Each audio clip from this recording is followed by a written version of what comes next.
Assalamu alaikum everyone. I hope all of you are doing well. So in this video, I will be discussing about character analysis of Waiting for Godot. So let's start. So the first character is Vladimir. So Vladimir is one of the two main characters in the play and displays the most intelligence of the two. He often questions philosophical, religious and societal ideas and shows an interest in the world beyond the country road where the characters are.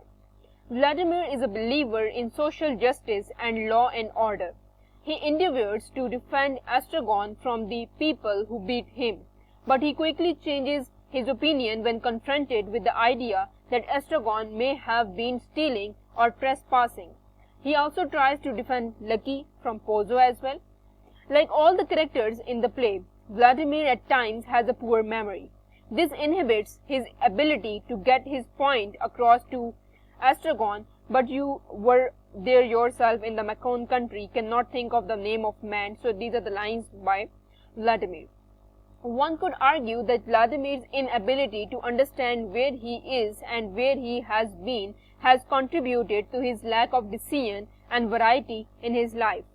One could argue that the memories the two men appear to have are nothing more than fantasies dreamed up by them, which have manifested themselves as true memories despite not being real.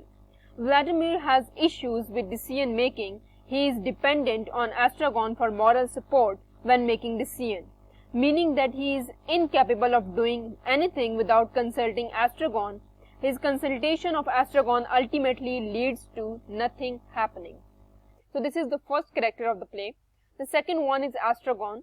So Astragan displays passing flickers of intelligence but lack logic in his reasoning. Astragan suffers from memory loss but it is far more severe than Vladimir. Astragan displays an extreme dislike for his surroundings and his life in general.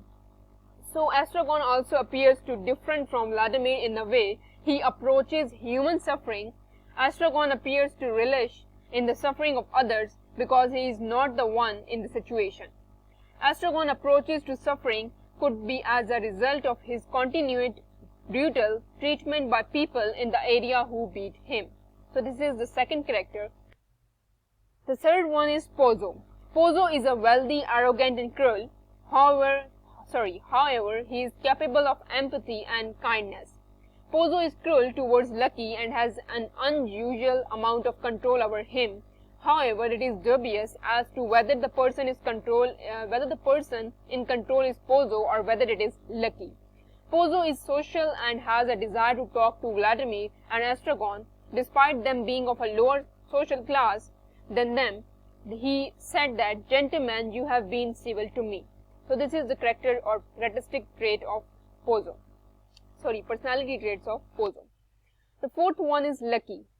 So Lucky never has anything else to say besides his 3 pages monologue in the first act, as we discussed in the previous video that he has an important monologue. Lucky is the most mysterious character besides Godot. Lucky is perhaps the most dangerous person in the group and the person with the most control over the other people. Lucky uses words to hurt and appall people, preventing them from ignoring him. So this is the fourth character. The fifth one is the boy. The boy is the messenger who arrives near the end of each act to inform the tramps that Godot will not arrive, is simple called boy. Timid and fearful, he addresses Vladimir as Mr. Albert. The boy periodically reveals bit of information about the mysterious Godot. He claims that he had 10 gourds for Mr. Godot and that Godot is good to him. Though he admits that Godot beat the boy as well, on each visit the boy claims to have not seen Vladimir and Astragan before. In the second act, the boy reports that he thinks Godot has a white beard. So this is the characteristic or personality trait of the boy.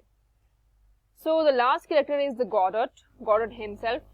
It is the character that is unseen person whom Vladimir and Astragan are waiting unendingly. All that is known about Godot is that he has a goatherd and shepherd and a long white beard. He does nothing all day and has asked the tramp to meet him by the tree on Saturday. He never appears. Godot might also be an antagonist, bearing down on the two tramps and making their life unbearable. So these are the characters of the play Waiting for Godot. If you have any queries, you can ask me in the comment section.